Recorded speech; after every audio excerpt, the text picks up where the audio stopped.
Hey guys, real quick, only 40% of our viewers are actually subscribed, so let's change that right now. Hit that subscribe button right below.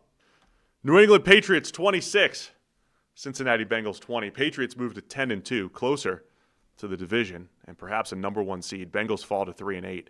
Touch and go for a little bit here. Bengals were feisty, splashes of the old really bad Bengals defense, but not nearly as much as they had in previous weeks.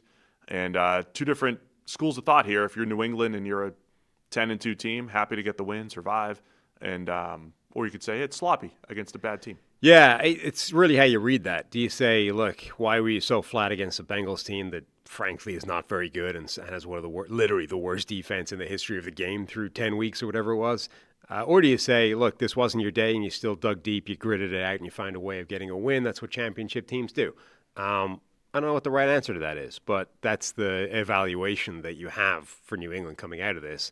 No Joe Burrow. There was a possibility that he could have played in this game. Old man Joe Flacco plays the game. Had an awful pick six in there, like late to the flat, classic, like rookie mistake from Joe Flacco. Only he's not a rookie. He's 58 years old. It was the same. You described it exactly how I said. The rookie mistake from Flacco. The same pick that Cam Ward threw earlier this year and then Michael Penix Jr. threw earlier this year. When you're tardy to the flat, you're not just late, like 4 seconds into the really play late to the flat. Really late and kind of looking at it for a while. It's like you just can't make that. Apparently that's Flacco's 16th pick six in his career. And you're like, it's a meaningless data point. I think, though, that plays like this are why there's something to it, Is what? There's something to a guy racking up a ton of pick sixes that's probably a meaningful data point. Above and beyond, like, it's not always in your control. Like, sometimes a pick versus a pick six is irrelevant.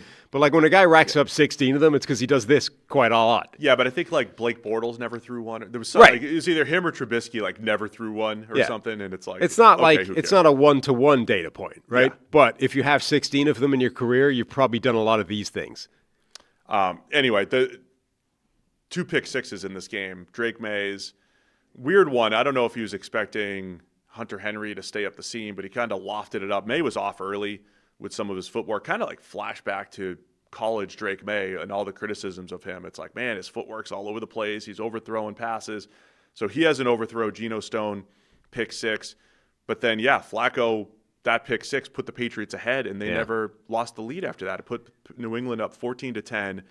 And you're right, it was just a rookie mistake, and it's the second straight pick six, second straight week of pick sixes for Flacco. And even though I think the overall body of work from Flacco has been pretty good, you were wrong and right all at the same time, right? When you had reservations about, Flacco's not going to fix it, it was these types of plays. But it was like classic Flacco where he has a lot of value-add type of plays, but these are the disastrous ones the last couple weeks that have been game-changing, losing type of plays. This is the player that I would have expected to see more of in the first few weeks when he arrived, and the reason that I didn't think there was any point in trading for him in the first place. Now, I was completely wrong because Flacco played out of his mind for a few games when he first arrived that I just did not think was possible. I did not think that was within Flacco's range of outcomes anymore. And he played well enough that their season should still be alive, and maybe technically is, but isn't really. So I think trading for him ended up being absolutely the right decision because it did buy them the time, or it should have bought them the time that they were looking for to get Joe Burrow back and still have a purpose for the season. But this was the type of player that I expected to see more of, which is inexplicable, again, rookie mistakes from a guy who's however many years in the league as he is. We spend a lot of time talking about, what do these games mean and what do you take away from that? Again, I think New England hasn't been a winning team for a while. And we've talked about ticking boxes for them, right? You beat a good team in Buffalo and in Buffalo in prime time. You beat the bad teams and you survived and you haven't any slip-ups. Maybe this is the next box ticked, right? Like they put themselves in a hole. They're on the road. Yeah, Cincinnati's defense has been awful this year, but again, it's not like they're completely devoid of talent. It's not like they should be giving up 33 points a game or whatever it is. And they, even though Jamar Chase was out, they've got some receivers you got to deal with. Like they're not a disastrous team, the Bengals, right? And New England survived, and they did it without playing their best game early on. Yeah.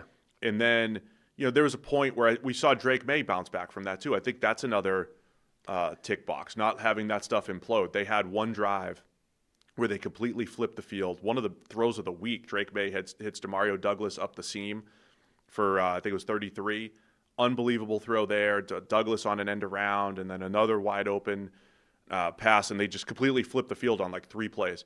But the Bengals remained feisty, really nice goal line stand from them. But I think from a Patriots perspective, they did a nice job surviving advance at this point, and just keep stacking wins, and you get closer to the AFC East and perhaps even the number 1 seed. Yeah, and they still put up almost 400 yards. They had some points on the board. Like, it wasn't a disaster by them. It was just a relatively flat game against a team you would have expected them to absolutely roll through, and they didn't.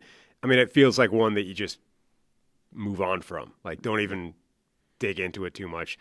One big concern, Will Campbell got carted off during the game. Their rookie left tackle who's been really good this season.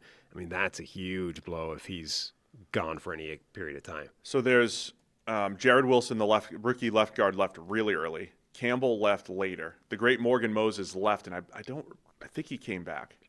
But at one point they were missing 3/5 of their offensive line. Like Vidarian Lowe was in there playing left tackle. So if Campbell and Wilson miss time, you're talking about almost trotting out a similar offensive line as last year when we were like, what can Drake May do behind this line? So you got to be careful there. There is an unsubstantiated report. Did I get that word right? Sort of.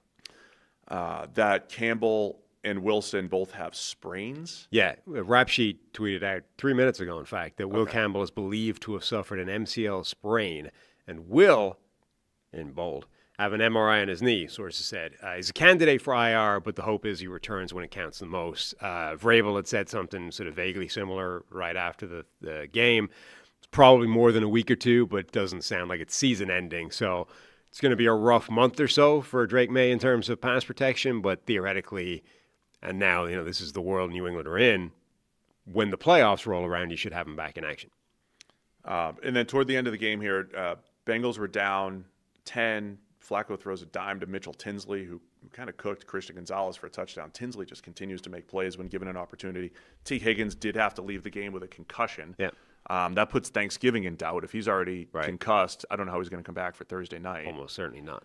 But Chase is back. And then after all that, we have another decision to go up 6, right? Another one of those situations. Patriots go up 6. It's 26-20, and the Bengals are driving, and essentially just 3 straight pass breakups by New England, 2 by Carlton Davis, 1 by Marcus Jones to end the game. So it was really close at the end, but New England's defense makes the stop against Flacco and the Bengals. Yeah, I think, by the way, some point relatively late in the game, I think Flacco, he had one of those plays where you throw and then your hand ends up hitting something on the way through. I think he ends up going to the sideline and having to have a finger pop back into place. Jake Browning came in for 1 throw. Yeah, I think that. Yes. Yeah. I think Flacco had a dislocated finger, and the guy on the sideline had to pop it back into place. And I think if that was the case, it was his index finger on his throwing hand, and he goes back out there and still not that tough. balls out. I mean, I could have a pop back in place, but I'm probably not throwing the football anymore. I mean, I've had I've had broken fingers from playing football and badly sprained fingers from playing basketball, and I don't want to play anymore after those get hurt. I'm not going back out there and trying to throw touchdown passes to win a game. So again, rookie mistake from old man Flacco, but fair play to the old man. Still a tough grind, still a tough old dude. He is. That's impressive. And nice throw to Tinsley. Flacco finishes 19 of 37 for 183 with that touchdown in the interception. And after the early pick, Drake May still 22 of 35 for 294. Touchdown and a pick. The touchdown was Bengals defense. That was like Hunter Henry in his own area code, wide open for a touchdown. I say old man Flacco like we're not older than he is. Yeah, but we're not playing. I also don't have a gray beard. I think that helps. My shoulders are sore from raking this weekend. Just feel like almost feels like I pitched a game a little bit. I mean, I've got raking. I've got Baker Mayfield shoulder in my right arm from when I played football, and that's never going to be right. And then every now and again, as part of the weekly, workout routine, one of the weeks or one of the days rather is sort of pull-ups and stuff, right? And the wide grip pull-ups just shred that Whatever's wrong in there does not like wide grip pulls. You're not doing your scapular exercises. I'm not. Scap exercises. I'm really not. Protect your shoulder. Yeah. I don't know that it would make any difference. I think whatever's wrong in there is permanently wrong, and it's just every now and again you're going to really destroy it. Scap exercises and thoracic mobility fix everything in the shoulder. I think that's true. I'll give you a routine. Yeah. I got no more use for this game. Thanks for watching all the way to the end of the video. Check the Mic is live Monday, Wednesday, and Thursday, so be sure to hit subscribe so you don't miss a video. You heard the man. Subscribe.